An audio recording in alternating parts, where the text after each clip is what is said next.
So whether you are advertising a product or ministering to people an idea, it's really important to know where you need to be to do the idea, who you're talking to beforehand. Because if you're talking to the wrong crowd, they're not going to be receptive to the message you're giving, or at least the message you're prepared for. Welcome to Mastering Your Message. We believe that you have a message and that people need to hear it. So we want help getting that message crafted, getting that message battle tested, and getting that message out there. We can help you get it all together. Visit the website masteringyourmessage.net. Give us the info we need and we'll set you up with classes and coaching to help you get your message mastered. My name is Jay Cleveland Payne, and I want to thank you for joining us for the podcast today. Some very ancient sales maxims that are more or less true that go to describe people who are good or bad at sales. They may be called a person who could sell ice to Eskimos or someone who can't sell ice water in hell. That's basically saying someone who's so good that can convince people who don't need something they can buy it and love it, and people that are so bad that people who are in need of a product really will be turned off by that person's sales process. More specifically, how they pitch their sale to the people, which is what the purpose of today's message is about.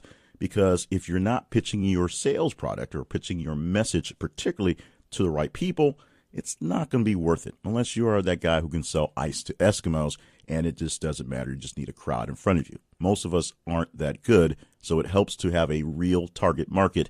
And yes, we're going to talk a lot of sales speak today in this message because it is about a sell.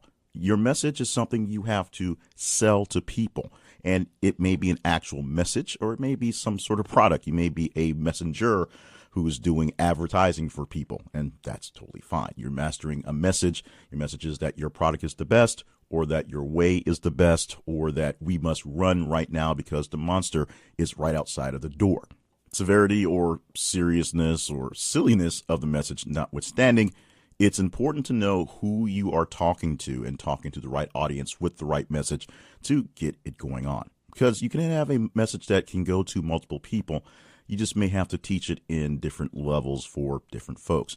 Let's go to something a bit more educational and serious, something a bit controversial, actually. Let's talk about Columbus Day, which is still celebrated roundly around the world and here in the United States. As a person who does not doubt we need more holidays or won't dash any holidays that comes up, I'm not going to complain about Columbus Day being a day of celebration or day of remembrance of a particular historical figure. However, I'm much, much older than when I learned about the original story, at least that's told to me, about Christopher Columbus, and singing the song about in 1492 when Columbus sailed the ocean blue. The fact that he got the commission from Spain after missing a couple other places. He took his 3 ships, the Menina, the Pinta, and the Santa Maria, and took them across the ocean, ended up in the Indies, thought he was in India, so we call the people Indians and all that stuff, and then traveled back on one ship to make it back to Spain and his demise mostly. We learned pretty early that he made a successful trip across the ocean and brought back proof that there was another land, although he thought he had made his way to India or China all the way across this continent. He didn't realize that he had found another land until a couple of trips back and forth. However, that's what I learned around the 2nd and 3rd grade. Somewhere around the 8th grade, I learned that it was a bit more controversial that Columbus wasn't exactly a benevolent traveler, if you will. And somewhere around the time of late high school, I learned the whole story that Columbus was pretty much a really, really bad guy. He just got lucky that he got the commission from Spain and got lucky that he found what he did early enough because his people were essentially dying at that point. So what we have here is a muddled version, but 3 different messages transmitting the same logic on the same guy, or same information on the same guy, Christopher Columbus. In the early goings, you're taught that Christopher Columbus found America, which he technically didn't quite find America, but that's what you're taught. He was a great adventurer who sailed across the ocean and through treachery and survived. Later on, you find out that he sailed across treachery and survived, but didn't quite be as successful as you were told when you were 5 or 6. And then later on, as people who are old enough to take in the real bits of history know, his whole endeavor was kind of a sham. However, we still celebrate with a day off in many places. Some people not so happy about it. Some people just happy to get a paid day off. and they rarely get that. Or the chance to actually make a little money off people who are taking the paid day off, because that's a good time to make a little money when other people aren't working, is you come in and fill in those gaps. That's where we are on messaging in a complicated world like that.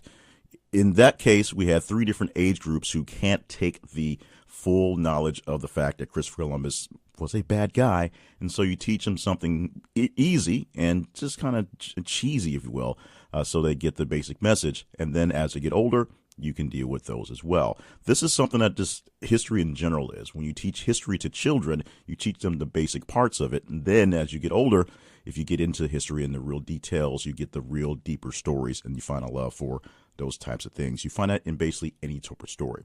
Now, those are examples, or an example of disseminating information such as history, something you want to pass down to your generation so they learn it. You teach it in an elementary version for elementary school kids, and you teach it in a greater version for older kids who can learn it, or adults who can learn it. The same sort of process can apply when you are trying to sell to different people with different mindsets. They are the same mature age, if you will, adults, let's say, but you're trying to sell an idea that someone might disagree with for whatever reason. Let's throw out politics, because it's easy to split a divide, especially in the times when we're living in right now. Some people may have a very strong feeling for or against a certain thing, and it's your job to sell that idea. Depending on how you want to sell it and who you're selling it to is going to depend on how you're going to present the message. If you are preaching to the choir, selling the idea to people who agree 100% to the idea as you're putting it, it's a completely simple and easy sell. You just tell them, we need to be here to do this thing, to support this topic, and most of the people will be there if they have the time, or see if they find a way to make it happen. If people are very strongly for your topic, you don't need much coaxing. You just have to basically tell them what needs to happen and where to be. They will jump and fall in line instantly on that in pretty much any case. If you're trying to talk to the opposition, it's going to take a little bit more, and you probably don't want to necessarily sell them on the idea that they should necessarily change, but instead try to convince them that they need to be open-minded to whatever possibilities that could happen. Compromise, for the most part, getting a little less of what they want so that you get a little more of what you want, or just maybe just backing away and agreeing to disagree and push the item later on in whatever agenda there is. The big thing about having a topic where your opposition is in front of you and you have to convince them that it should not be an opposite view is that some great orators can have the power and have the magic and have the understanding to convince people that they are on the right side and the other side is wrong. And some people just need to convince them that they shouldn't be attacking each other because they're on wrong sides. You can't really go into the lion's den and expect to convince the lions that you're not a tasty treat. That's not the best way to go. What you want to do is basically survive the encounter, and that is what you're really looking for. So whether you are advertising a product or ministering to people an idea, it's really important to know where you need to be to do the idea, who you're talking to beforehand. Because if you're talking to the wrong crowd, they're not going to be receptive to the message you're giving, or at least the message you're prepared for. If you're talking to the right crowd who doesn't agree with you, then your message is not going to be a message of hope and selling them on a great idea.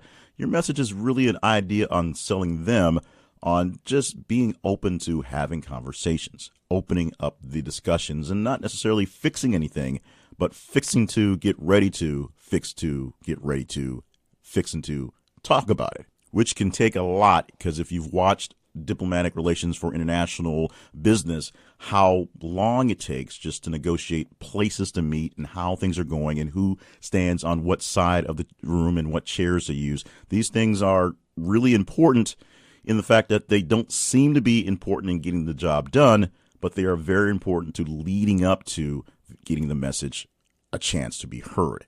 Because if you can't have a place to have a message, there's no way to deliver a message that can actually be heard. So, what's the proper setting for getting a message out? If you can identify the crowd you need to speak to, where should you actually speak to them? We'll talk about that coming up in the next episode of the podcast. But I want to once again thank you for being a part of this episode. And now that I've delivered my message for today, check out the website, masteryourmessage.net. We're going to help you create, craft, and of course, master your message. There are free materials as well as paid courses and personal coaching services to choose from, but we can't help you get started on your journey to message perfection until you visit us at masteryourmessage.net. Don't forget to subscribe to the podcast, leave a rating and review, and share it with some friends who are also looking to master their messages.